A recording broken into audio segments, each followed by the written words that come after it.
안녕하세요. 지코노미 TV입니다. 이번 시간에는 신한은행 부동산 투자자문센터 우병탁 팀장님 모셨습니다. 안녕하세요. 네, 반갑습니다. 네, 안녕하세요. 1주택자 혹은 2주택자의 경우 보유세가 얼마나 느는지 좀 예를 들어주실 수 있나요? 서울 수도권의 9억 초과주택, 1주택의 경우에는 세부담 상한이 150%로 정해져 있습니다. 이 150%까지 늘어나는 곳들이 9억 초과에 있어서는 다수 있을 것으로 보이고요. 예를 들어서 작년에 한 1,000만 원 정도 냈다. 그러면 올해 한 1,500만 원 정도 내게 된다. 서쪽 반포동에 있는 레미안 버스티지 40평대가 딱 이런 케이스고요. 작년에 한 600만 원 정도 냈다. 1주택자가. 그러면 올해는 50% 올라서 900만 원 정도가 내는 상황이 될 것 같습니다. 레미안 대치팰리스 30평대가 이런 케이스고요. 그런데 이제 예를 들어서 강북 30평대 기준으로 좀 금액대가 낮은 것으로 내려오게 되면 금액이 좀 작아지긴 합니다. 작년에 한 230만 원 정도 냈던 게 올해 한 330만 원 정도, 그러니까 100만 원 정도 더 나온다고 볼 수 있고요. 마포 레미안 푸르지오 30평대가 기준 된다고 보시면 될 것 같고요. 공시가격 기준으로 6억에서 한 9억 정도 사이, 시세로는 한 9억에서 10억 초반 정도 되는 9억 이하의 주택의 경우에는 한 30만 원 정도 더 오른다. 140만 원 내던 것을 한 170만 원 정도로 올랐다. 예를 들면 상도동 더샵 같은 경우가 작년에 140만 원 나왔던 게 올해 한 170 정도로 올랐다. 이렇게 보시면 될 것 같습니다.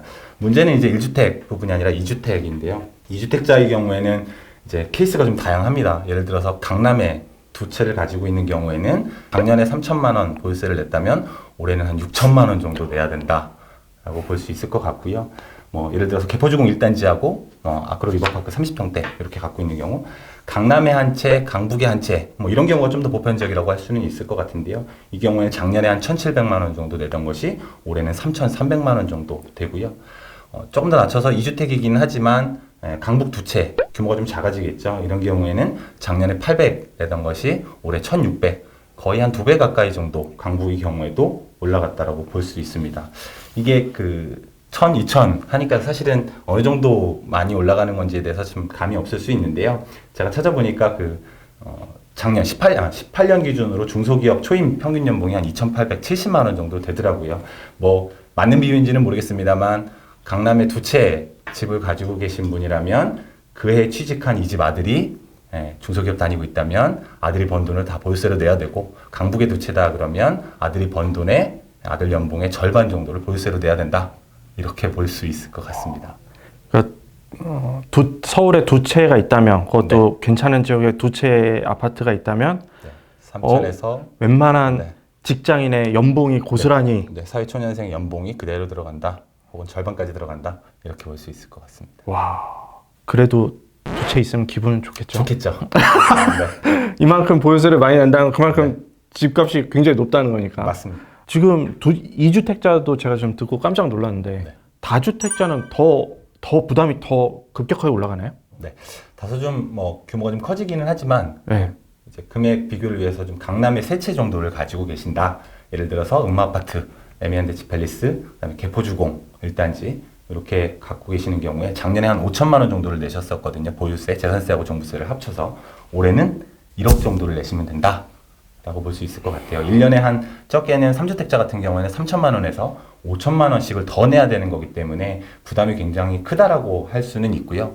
다만 이제 여기서 우리가 같이 살펴봐야 될 부분은 이 방금 말씀드렸던 집 세 채의 집값을 시세 기준으로 합산하면 한 7, 80억 정도 되기는 합니다. 시세 자체가 워낙 큰 거고. 근데 어쨌든 큰 걸 감안하더라도 집이라는 걸 감안하면 보유세로 1억씩 내야 된다. 1년에 3, 4천씩 더 늘어난다 라고 하는 건 꽤 큰 수치일 수는 있는 거죠. 내년 보유세는 얼마나 늘어날까요? 단지에 따라서 아니면 시세가 얼마나 오르느냐에 따라서 사실은 조금 다르기는 하겠지만, 지금 나타나는 현상으로 보면 올해만큼 큰 폭으로, 그러니까 예를 들어서 강남 지역의 경우, 서울 지역의 경우에는 15%에서 20% 정도까지 이 정도 수준이 아니라고 하더라도 올해 이제 상한에 걸려서 못 올랐던 부분들이 내년에 마저 같이 반영이 되는 부분들이 있거든요.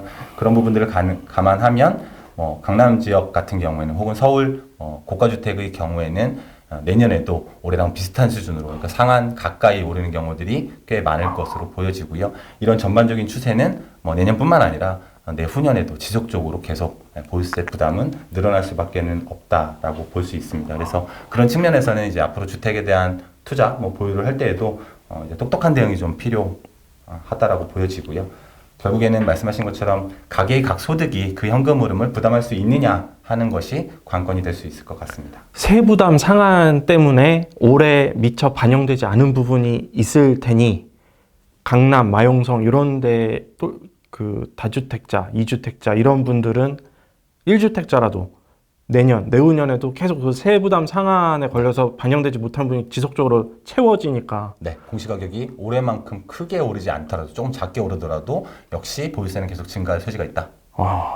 그러네요. 만약에 집값이 내년에도 지금 수준이다. 올해에서 크게 없었다. 내년에도 그렇다. 약간 그렇게 가정을 해놓고 본다면 네. 세부담은 그렇다면 이런 경우에 세부담은 몇 년도까지 계속 오를까요? 가만히 있어도. 지금 2020년까지 공정시장가액 비율, 그러니까 종부세를 계산하기 위한 공정시장가액 비율이라고 하는 일종의 완충 장치인데요. 해마다 5%씩 오르게끔 되어 있습니다. 그래서 22년이 되면 그때는 이제 100% 최종 적용이 되거든요. 제 생각에는 적어도 2022년까지는 해마다 한 적게는 10%에서 많게는 20, 30%까지 보유세 자체는 계속 오를 수 있다. 이렇게 볼 수 있을 것 같습니다. 여기서 잠깐! 종합부동산세를 결정하는 요소는 4가지로 요약할 수 있습니다. 첫 번째는 집값, 두 번째는 집값을 토대로 한 공시가격, 세 번째는 세금 부과 기준인 과세표준을 정할 때 적용하는 공시가격 대비 비율, 즉 공정시장가액 비율입니다. 마지막은 세율이고요. 그런데 1번인 집값이 당분간 그대로 유지되더라도 정작 세금은 오르는 구조입니다. 왜냐하면 2번인 공시가격에 시세를 반영하는 현실화율이 일단 높아졌습니다. 집값과 상관없이 공시가격은 오른다는 거죠.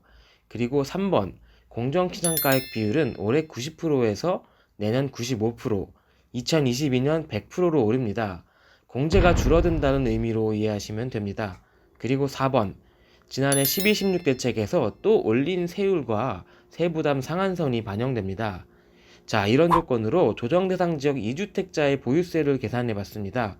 보시는 것처럼 공시가격이 고정되더라도 보유세는 올해 4,940만원에서 내년 5,310만원, 2022년엔 5,590만원으로 크게 늘어나는 걸 알 수 있습니다. 만약에 공시가격이 고정되지 않고 올해 다 반영되지 않았던 현실화율이 점진적으로 반영돼서 해마다 5%씩 올랐다고 가정을 해볼게요. 올해 보유세는 4,940만원이었지만 내년엔 5,690만원, 2022년엔 6,410만원이 됩니다.